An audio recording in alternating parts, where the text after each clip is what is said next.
Boa tarde. Começo por agradecer a quem me convidou, que foi o engenheiro António Borges, que considero, cheguei a trabalhar com ele noutro património mundial, que era da Zona Histórica do Porto, em projetos muito interessantes. E ele, como presidente desta Associação de Municípios, desafiou-me a falar sobre sustentabilidade e desenvolvimento económico. E, depois de ouvir o meu amigo, o professor Augusto Mateus, fiquei aqui sem saber como é que devia abordar aquilo que estava a pensar dizer. Em primeiro lugar, até me lembrei de uma pequena história passada no Porto há cerca de 20 anos, quando era presidente do Dr. Mário Soares, em que depois de uma série de conferências feitas em Serrovos sobre a sustentabilidade do planeta, dirigidas pelo professor Alexandre Quintanilha, ele traçou um quadro tão negro, depois de terem falado com os americanos especialistas, que o Dr. Mário Soares, com aquele seu ar benevolente, diz assim: Sr. professor, não há de ser tanto assim, pá. Eu quase me aprecia a dizer isso, olha, que não há de ser tanto assim. Mas, deste quadro que ele nos traçou, eu interrogo-me o que é que nós, que estamos aqui no Douro e que temos, de facto, este território que é, de facto, maravilhoso, conforme vou referir, o que é que está nas nossas mãos fazer para alterar essa situação quase inconsequente? Enfim, há, em primeiro lugar, fatores que são endógenos, e desses que temos nós a obrigação de os tratar, e é talvez desses que vou falar, e há os exógenos. E dos exógenos há aqueles que são nacionais e os que são exteriores ao nosso país. Dos que são exteriores ao nosso país, eu sinto-me completamente incapaz de dar contributos para ele. Apenas podemos pedir que quem tem a responsabilidade de representar o nosso país nesses níveis de intermediação, que seja eficiente e que consiga bons resultados. Em relação àqueles que são exógenos, mas que são nacionais, esses temos que conversar. E aprecio-me falar muito deles, e comecei até por recordar uma coisa. A última vez em que estivemos envolvidos num debate, deve-se recordar, foi para discutir regionalização antes do referendo de 1998. A sua última indicação, que não acredita nos níveis intermédios, não está de acordo comigo. Porque eu costumava dizer muitas vezes que talvez tivesse dado o maior contributo para a criação de associações de municípios na região norte do país. Estive na fundação de algumas delas e tirei depois a conclusão que o associativismo municipal tem realmente muitas vantagens, mas nunca resultou em concertação intermunicipal por lhe faltar legitimidade política. Isso é que é crítico e, portanto, enquanto um nível intermédio do nível centralizado, e que é muito responsável, na minha opinião, por muito do que está aqui, que acabou de ser descrito por si, merecia ser revisto. Aliás, também comentando com o engenheiro António Borges, há um país que está pior que nós, que é a Grécia. É mais centralizado que nós. Para combater a crise, decidiu fazer a regionalização. Não sei se foi o FMI que impôs, mas o que é facto é que uma das principais medidas de combate à crise na Grécia é constituir regiões com eleitos regionais e com responsabilidades para dar o seu contributo regional para a resolução dos problemas da Grécia. Mas, enfim, eu, sinceramente, aquilo em que me vou localizar é no Douro. E admito que a partir daí pudesse chegar a alguns dos objetivos que aqui foram tratados. Em primeiro lugar, na temática que foi proposta, desafios ao mundo rural e territórios de baixa densidade, eu devo fazer aqui uma declaração de interesses. Eu nasci em Coimbra, vivi 20 anos em Coimbra, frequentei a universidade daquela cidade, mas depois vim para o Porto, vivi 3 anos em Lisboa e de repente comecei a ter que me interrogar qual era a minha identidade territorial. E descobri, finalmente, eu sou metade duriense e metade minhoto e, portanto, a partir daí comecei a compreender melhor aquilo que sou e aquilo que vejo. Portanto, vir ao Douro é sempre um prazer. É um prazer muito grande e, de facto, toda a minha paixão pelo Douro poderá sobressair desta minha exposição. O mundo rural e especialmente toda esta parte do país que perdeu metade da população nos últimos 50 anos, para resolver os seus problemas só tem uma única solução, é gerar emprego e gerar riqueza nesse espaço rural. É a única solução. Mas não tem nada a ver com produção agrícola, nem com organização de serviços, é gerar emprego, manter emprego e, portanto, tudo aquilo que deve ser feito é nesse sentido.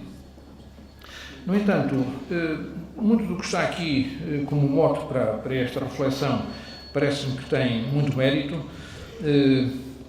É uma afirmação do Douro, é uma afirmação do Douro Sul.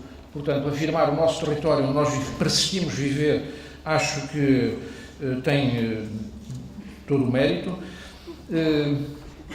E, acima de tudo, a circunstância de haver uma associação de municípios com uma associação de desenvolvimento se pretende afirmar como um centro de racionalidade para um território específico, acho que deve ser aplaudido, é o caminho e é por aí que a gente tem que encontrar a solução para os nossos problemas. O meu contributo, naturalmente, para esta reflexão, é marcado por duas circunstâncias. A primeira é ter experiência de lidar com o Douro há 25 anos, em processos de política regional e de política de desenvolvimento, e o segundo lugar é por gostar muito disto. Gosto verdadeiramente do Douro, realmente é aqui que me revejo em muito daquilo que sou. Evidentemente que o desafio de sustentabilidade e desenvolvimento económico é um desafio eterno. Qualquer pessoa que se preocupa com as questões de desenvolvimento do território acha que é necessário descobrir caminhos, é necessário experimentar, é necessário colher com os ensinamentos que uns e outros foram fazendo.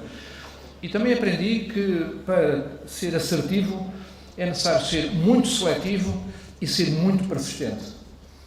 Curiosamente, conforme vos vou dizer, é importante nós termos a noção que nos últimos 25 anos, depois da nossa adesão à União Europeia, houve uma enorme transformação do Douro.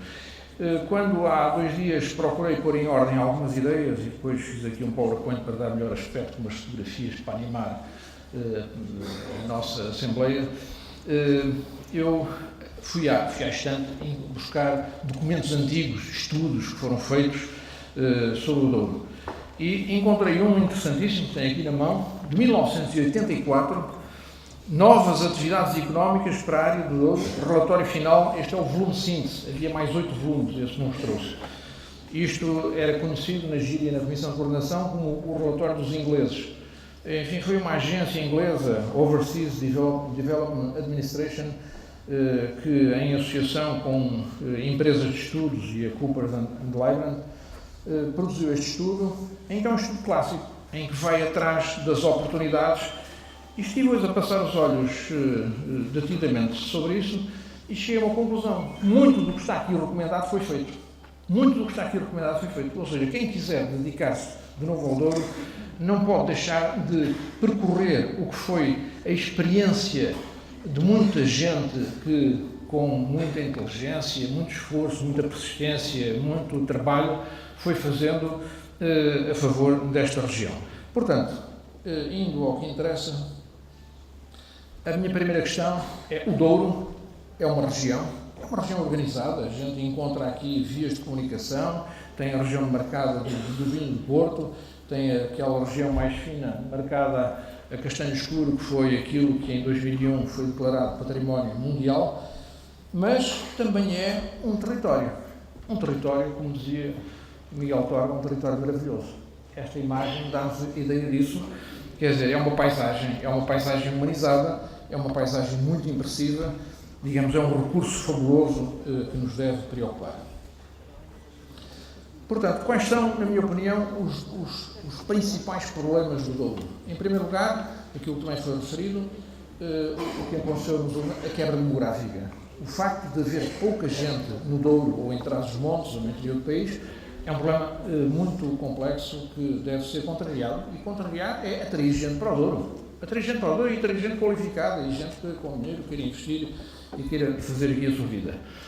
Mas o segundo grande déficit é que o Douro tem uma muito deficiente estrutura empresarial. Se nós entendemos que para haver desenvolvimento é necessário gerar emprego, gerar riqueza, a riqueza gera-se através de estruturas empresariais e, digamos, a deficiente estrutura empresarial não é compatível com uma ambição grande para o Douro.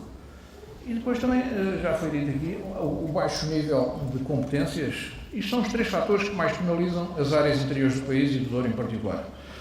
Por isso, a rentabilização dos investimentos e das infraestruturas é muito mais problemática. Nós estamos a investir em todos os 300 e não sei quantos municípios do país, com equipamentos, com escolas, com centros de saúde, e onde não há gente, digamos, a rentabilização desse esforço é problemática e não é compensadora.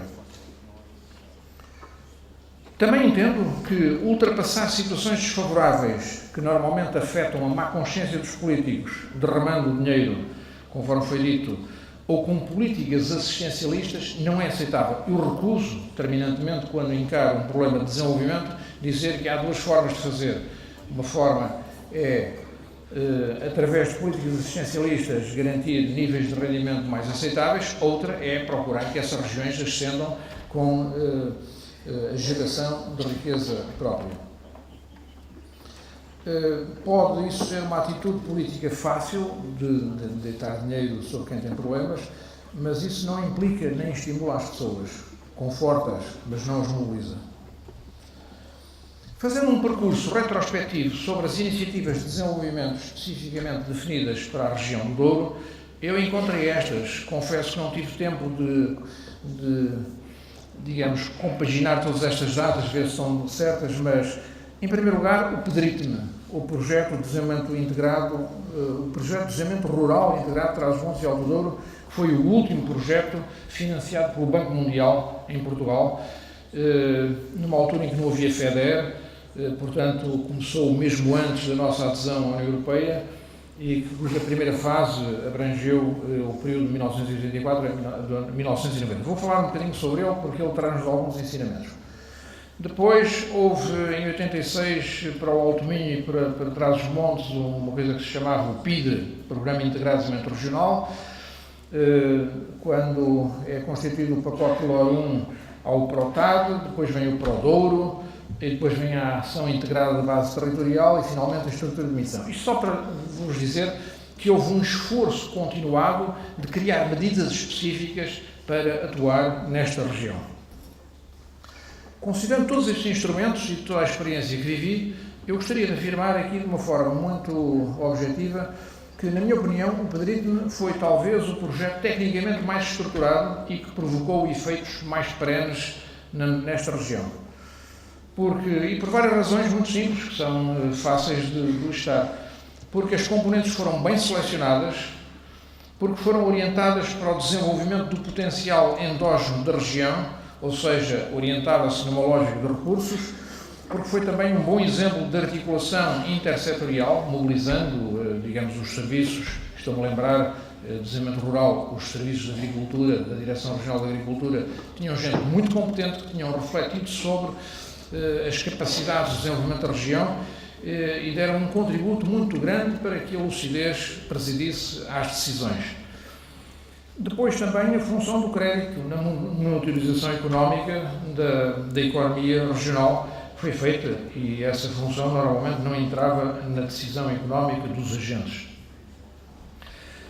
As componentes do PEDRITME foram muito diversificadas, a vinha e o vinho, os recursos hídricos, tanto as águas superficiais como águas subterrâneas. Só para dar alguns exemplos, foram feitos algumas centenas de pequenos regadios, melhorar regadios tradicionais que fizeram aumentar muito a produção agrícola e modificaram profundamente a capacidade de produção de algumas regiões. Posso dizer, por exemplo, na zona de Chaves, a evolução do sequeiro para a produção de forragens regadas de origem a uma explosão nos rendimentos a partir do setor leiteiro. Os recursos específicos estavam estruturados numa lógica de fileira, portanto, a fileira do leite, do vinho, da batata de semente, da pecuária, a pecuária que chegava também naquelas zonas de montanha às raças autóctones ou ou à produção de suínos com boas características para a produção de fumeiro, azeitona de conserva em freixos para a cinta, castanha, amêndoa, mas tudo numa lógica de como acrescentar valor àquilo que era produzido para aumentar o rendimento. Também se tratou da formação avançada. Poderão não saber, mas o Pedrito financiou, atribuindo bolsas de estudo e projetos de investigação a quase 2 dezenas de professores que se doutoraram na Universidade de Trás-os-Montes. Portanto, esta geração que agora está sensivelmente na minha idade, ou um pouco mais novos, foram apoiados pelo Pedrito. Tinha uma unidade de avaliação que acompanhou todo esse processo e um acompanhamento muito exigente, muito mais exigente que o acompanhamento da União Europeia em relação ao FEDER, por parte do Banco Mundial, da FAO, ou, em termos nacionais, do Tribunal de Contas. Os efeitos ficaram à vista, houve um impacto económico da região, precipitou a reestruturação de alguns setores tradicionais, nomeadamente o setor do vinho, da vinha, e também do leite, porque a organização leiteira da Bacia de Chaves também aconteceu a partir daí. Mexeu concretamente aqui no Douro com o mercado fundiário da vinha, animou o setor do vinho e do vinho do Porto e proporcionou investimentos infraestruturais de natureza rural, mesmo antes de haver FEDER. Em quase todos os municípios, o financiamento de equipamentos. O Pedrito Mois marcou profundamente a paisagem do Douro. Esta imagem que aqui está, a gente chamava as vinhas do Pedrito. Deixou de haver socalcos, deixou de haver muros e passou a ver este panorama, que poderá ser criticável, mas, no entanto, é uma forma de estruturar a vinha que reduziu muito a incorporação dos custos de mão de obra na produção das massas vínicas que produzem o vinho do Porto ou o vinho de mesa. Isto foi muito importante e também foi a partir de experimentação ou as chamadas vinhas ao alto, que também é uma novidade, que só foram introduzidas porque o Pedrito assim o autorizou. Recordo-lhes que, em termos de vinhas, o Pedrito proporcionou mais 2.500 hectares de vinhedos em letra A e B. E houve também cerca de 600 hectares de reestruturação de vinha. Depois do Pedrito vieram todos aqueles investimentos proporcionados pelo FEOGA que alteraram profundamente o panorama produtivo do Douro.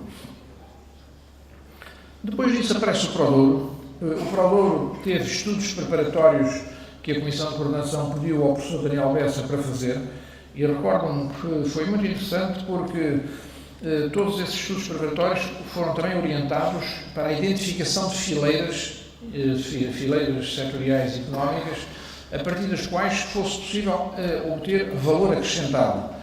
E das fileiras que emergiram como promissoras, aparece a do vinho de mesa, a do turismo, a da animação fluvial, naturalmente também a do património recuperado ao turismo, e sobre cada uma delas eu iria fazer alguns comentários porque podem ser úteis para as nossas considerações. Mas na altura, nesse estudo, aparecia como 3 questões críticas. A primeira questão crítica é que os decisores do Douro não vivem no Douro. Isto era quase como um estigma. O segundo, que o Douro tem um significativo déficit de gente bem preparada. Terceiro, que era urgente animar economicamente o Douro. A questão do vinho. Há 20 e tal anos, cerca de metade dos mostos do Douro eram orientados para a produção de vinho do Porto. A outra metade era considerada como um subproduto. Muitos deles eram queimados para produzir as aguardentes que eram juntas ao vinho, não tinham valor económico. O segredo foi aproveitar essa segunda parte e transformá-la em excelente vinho de mesa que pudesse ombrear com produtos de exportação de melhor qualidade. Há aqui eu não sou técnico de vinhos, mas fui aprendendo ao longo desses anos, e uma das coisas que me diziam é que ao aguardentar os mostos, as imperfeições eram anuladas, posto que os processos não reclamavam a excelência das massas vínicas. A vinificação de bons vinhos de mesa é muito mais exigente e, especialmente, a qualidade emerge como um segredo para o sucesso da vitivinicultura doriense, em toda a fileira, na vinha, na vinificação, na gestão e na comercialização. E também aconteceu uma outra transformação muito profunda, é que a parte final da cadeia económica do setor do vinho começou a deslocalizar-se de Gaia para o Douro e começou a haver aqui engarrafamento, comercialização, e essa alteração foi muito profunda e foi outra medida que contribuiu para gerar mais riqueza no Douro. No entanto, ainda persistem alguns problemas. O setor associativo cooperativo não terá estado à altura das exigências da mudança em curso. Eu interrogo muitas vezes porque é que algumas cooperativas não se transformam em empresas, cujos acionistas são os anteriores cooperantes. É uma forma de responsabilizar muito mais a forma de gestão.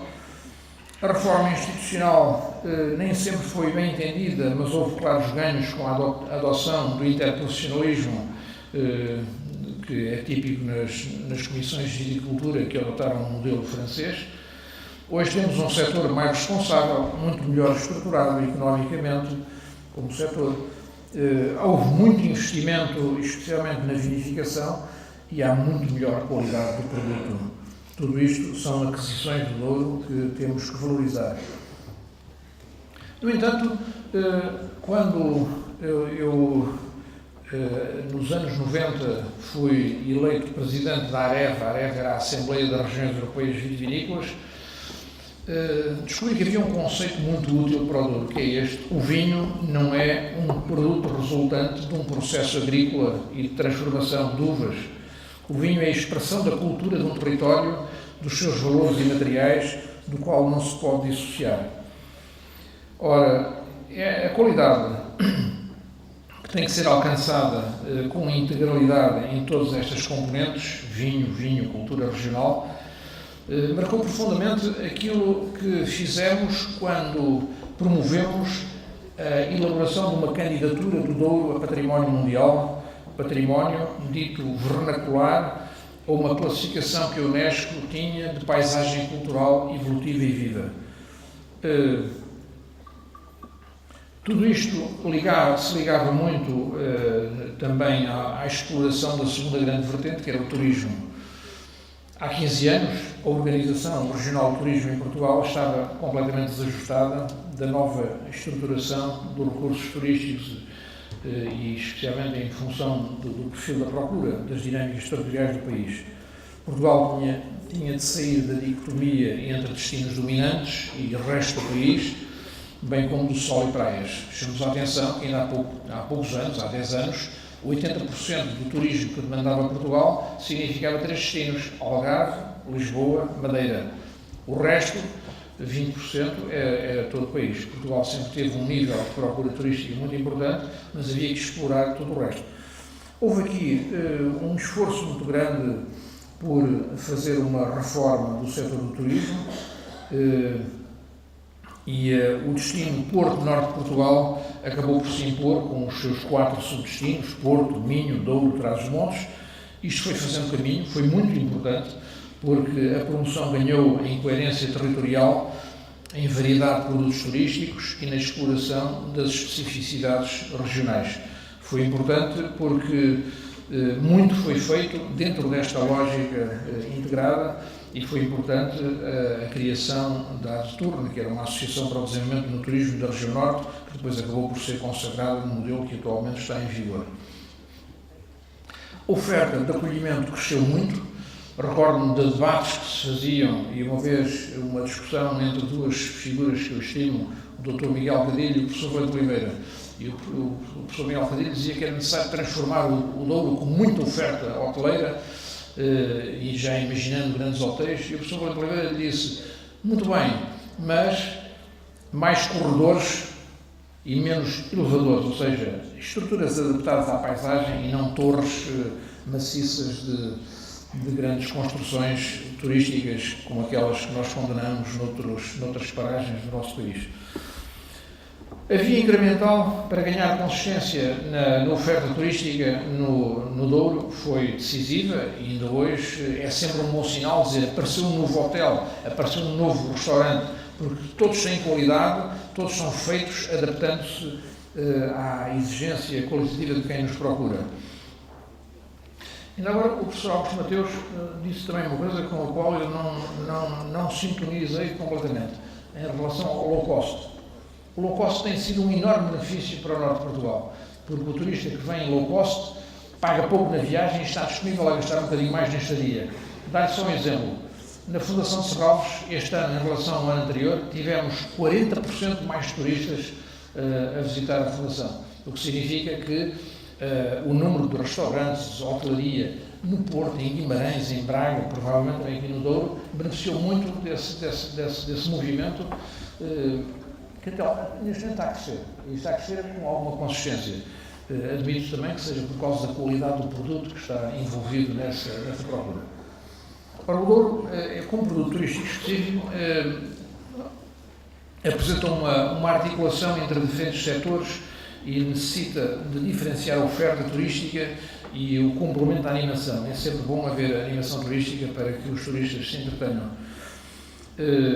A reabilitação do património construído nas sedes do Conselho, que são polos muito importantes de atração de funções urbanas, e que também foi feito. O que significa que o Douro é paisagem, é viticultura, é património, mas é acima de tudo cultura. E a nossa cultura é ímpar. A animação fluvial, como segunda valência do estudo para o Douro, leva-nos a recordar que o Douro, o desenvolvimento do Douro, fez sempre por grandes mobilizações de recursos, digamos quase uma gesta. Foi o período da viticultura e do transporte fluvial, depois aparece o caminho de ferro e a relação do Douro com o Porto, a barragem e a navegabilidade moderna, o que me leva a dizer que, no início, muitas quintas só eram acessíveis por via fluvial. As estradas eram à cota alta, portanto, muitas delas só tinham acessibilidade pelo rio. A viticultura doriense vive do rio e tem nele o seu elemento estruturante, daí que seja muito importante a consideração do rio para o desenvolvimento do Douro. Mas é necessário fazer animação fluvial. As barragens acabaram por domesticar o caráter irregular do rio. As eclusas de navegação, se hoje formos pensar o valor do investimento que foi feito, foi um investimento brutal. Hoje não se faziam, não era possível imputar ao promotor acomodar um investimento daquela natureza. Com a eclusa de navegação custava sempre cerca de 10, 15, 20% do custo integral do aproveitamento. Mas neste momento é um problema que não se põe, está pago. E abriram uma nova oportunidade de valorização da paisagem doriense, e a navegação moderna foi a expressão de muita gente de vontade. Eu acho que aqui nós temos a obrigação de fazer sempre homenagem àqueles que andaram por aí, e já o vou fazer. E recordar também que o Caminho de Ferro acabou por fidelizar a relação económica com o rio. Esta fotografia é uma fotografia da Fradosa, com a nova ponte, vê-se ainda em baixo, o sítio da antiga ponte que foi comprometida pela Albufeira da Valeira. A navegação fluvial moderna foi proporcionada pelas eclusas, homenagear algumas pessoas que penso que são os responsáveis por isto hoje acontecer.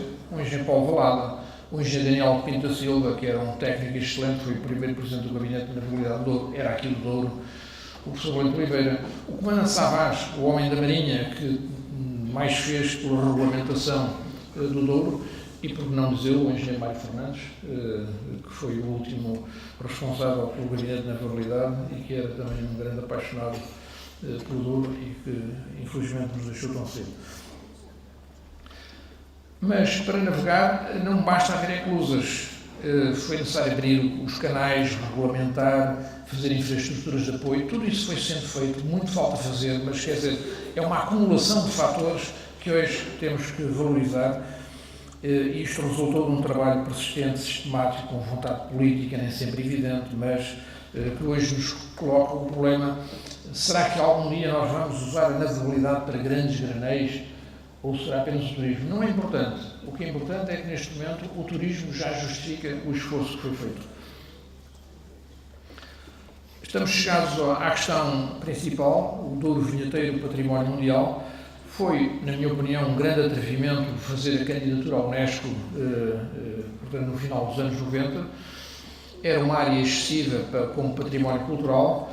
A candidatura, no entanto, foi bem organizada e foi bem negociada e defendida em Paris, mas o estatuto alcançado é muito exigente. É muito exigente porque reclama que não haja concessão a uma quebra de qualidade no Douro. Um dia, quando foi inaugurado aquele hotel no Pinhão, o Presidente da República, o Dr. Jorge Sampaio, dizia: você já reparou que a gente olha aqui para esta paisagem e se houver uma imperfeição, uma casa mal feita, os nossos olhos é nessa casa que caem em primeiro lugar. Portanto, uma paisagem é tão sensível que, de facto, não tolera que haja imperfeições. Como não havia uma entidade política regional que fosse capaz de ser responsável pela garantia da manutenção da qualidade da paisagem, a Unesco queria isso e então, na altura, entendemos que devíamos organizar um plano intermunicipal de ordenamento do território. Plano esse que não vincula privados, apenas vincula o setor público. E, portanto, para que este plano pudesse consagrar uma linha de ação e um modelo de gestão, era necessário estabelecer o compromisso dos 13 municípios que tinham territórios incluídos na zona de marcada património mundial. Foi um trabalho muito laborioso e os municípios colaboraram nisso e penso que tenho hoje o dom precioso nas mãos e tenho que continuar a garantir que a qualidade da paisagem é mantida. Tem aqui os 24 mil hectares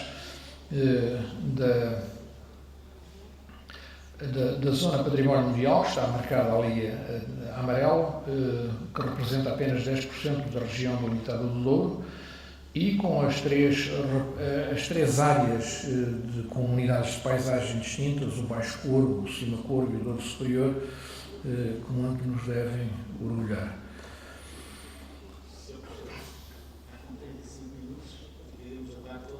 Eu vou agora. Ok. De facto, houve aqui uma passagem do Prodouro à estrutura de admissão. O balanço é necessário ser feito, houve aspectos positivos, houve muita experimentação, muita participação, uma melhoria qualitativa clara. Chama a atenção porque houve algumas operações muito bem sucedidas e que rapidamente desorganizámos, infelizmente. O caso da Cepidouro é uma evidência, era uma sociedade promotora de investimentos e que procurava transformar ideias em iniciativas empresariais. Foi importante, promoveu e dinamizou economicamente e construiu iniciativas, mas também acabou por não ter sustentabilidade por falta de apoio.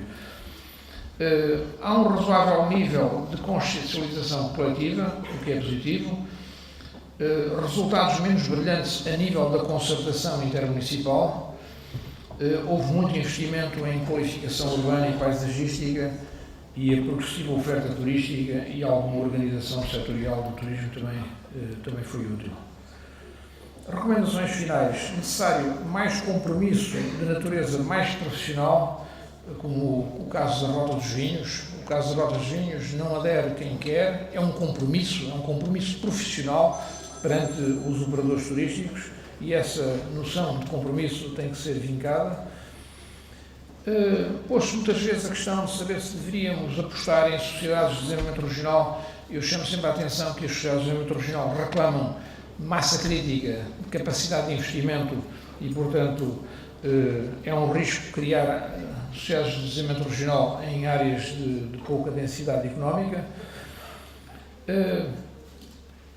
Maior concertação intermunicipal parece-me óbvia.